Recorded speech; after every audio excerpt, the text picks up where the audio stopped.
Pernahkah kamu melakukan kegiatan seperti gambar ini?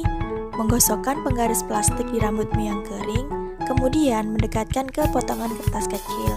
Lalu, potongan kertas kecil tersebut akan terangkat pada penggaris plastik. Tahukah kalian kenapa hal itu bisa terjadi? Yuk, simak video selanjutnya.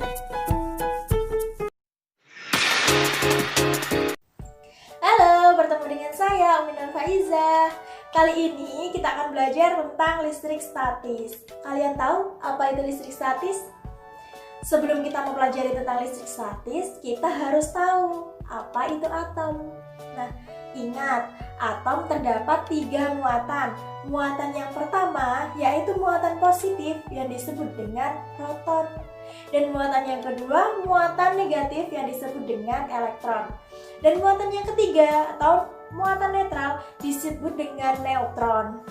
Jadi ketika kita mempelajari muatan-muatan tersebut, kita harus tahu bahwa muatan positif itu berada di inti atom. Dan muatan yang kedua, muatan negatif, itu berada di kulit atom.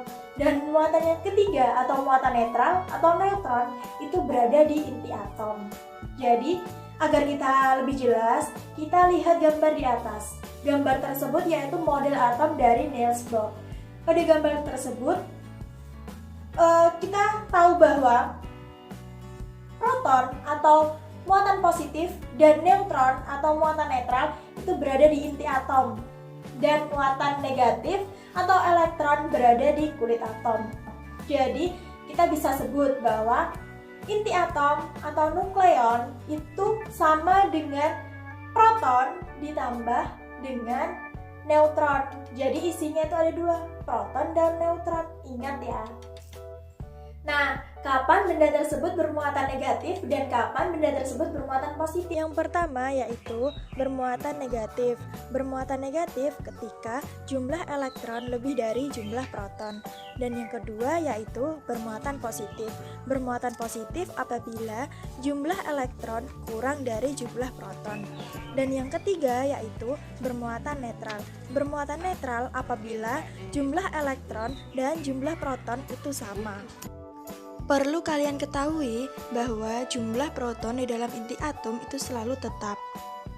Mengapa benda bermuatan positif dan mengapa benda bermuatan negatif?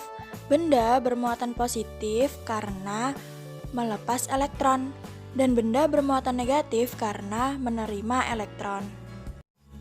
Ketika terdapat 2 benda yang sama-sama muatannya seperti gambar di atas, gambar yang pertama yaitu muatannya sama-sama positif, maka terjadi tolak-menolak. Dan gambar yang kedua, muatannya itu sama-sama muatan negatif, jadi terjadi tolak-menolak.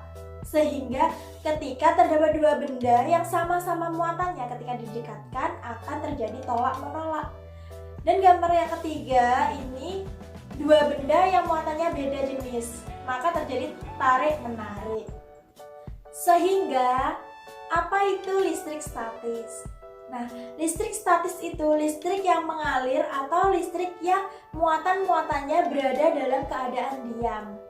Jadi, suatu benda dapat bermuatan listrik ketika benda-benda tersebut digosok-gosokkan dengan benda lain. Nah, ingat pada video yang awal tadi terdapat seseorang yang menggosok-gosokkan penggaris plastik ke rambut kering dan kemudian ditempelkan atau didekatkan dengan potongan kertas kecil, itu akan tertarik. Jadi terjadi listrik statis. Contoh lainnya yaitu antara balon dengan kain wol atau sweater. Balon yang digosokkan dengan kain wol atau sweater kemudian didekatkan ke rambut kepala atau rambut tangan, maka rambut tersebut akan terangkat oleh balon. Kenapa demikian? Karena balon bila digosokkan dengan kain wol, maka elektron berpindah dari kain wol ke balon, sehingga balon menjadi bermuatan listrik negatif dan kain wol bermuatan listrik positif. Sampai di sini materi listrik statis. Jangan lupa dan semangat untuk belajar di materi selanjutnya. Bye-bye!